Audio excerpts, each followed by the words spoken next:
So yeah, this is a red maple tree. We're going to be tapping it today. This tree has been tapped before, so the first thing I'm going to do when I come up to it is go around it and look to find the hole from the last year. Sometimes the tree can heal over pretty fast, but I just found a hole right here. Here it is. So what we're going to want to do is we're going to try to stay as far away from that hole as possible, so we're not drilling into dead wood, and we want to have as much sap as we can get out of this tree. I'm going to take our drill bit. We have it marked off at 1.5 inches. And what I'm going to do is just drill a slight upward angle.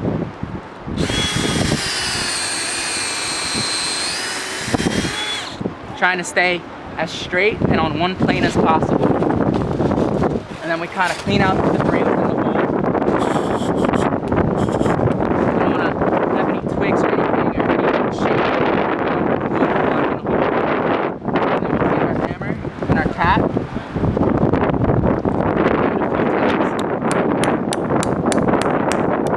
So we hear that sound where it's almost thudding, a little resistance back at you. And that's all it is. Wow. It's not rocket science, I like to say. It's really not. And it's cool that we can just do it here in South Jersey. You never would have thought. What type of trees are these? So these are red maples. Acer rubrum is their actual scientific name. But yeah, these are all red maples. They are not sugar maples, so they don't have as high as the sugar content, but they still produce just as tasty, sweet sap as sugar maple will. How long does the tapping season last? So the tapping season will last until probably the first week of March or so. Once the red maple, which is one of the earlier budders, once it starts to bud, the sap will actually start to change flavor because the chemistry within the tree is actually starting to change. So you'll be able to kind of taste the tree starts to bud, and that's when you pull the taps out, and then you let the tree recover, and that's how it's done at a lot of places. So, have you been able to taste the syrup yourself? I had a small sample last year, and it was amazing. My whole thought has always been all the artificial syrups, they have hundreds of ingredients in them versus this natural syrup, which only has one ingredient in it, and it comes straight from the source. So that's why I enjoy it so much. So, how do you feel about maple syrup being grown here in South Jersey?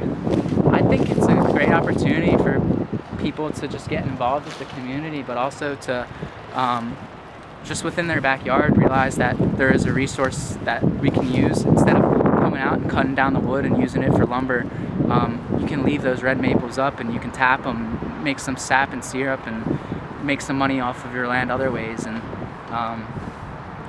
yeah, I'm hoping to really see the industry take off here in South Jersey, because there's definitely a lot of opportunity with kind of everything going on with maple syrup up in Canada. It's leaving a lot of opportunity for American maple syrup producers to come in and make syrup. So you feel very optimistic about its growth? I do feel optimistic, and I think the more people hear about it, the more people that will want to get involved.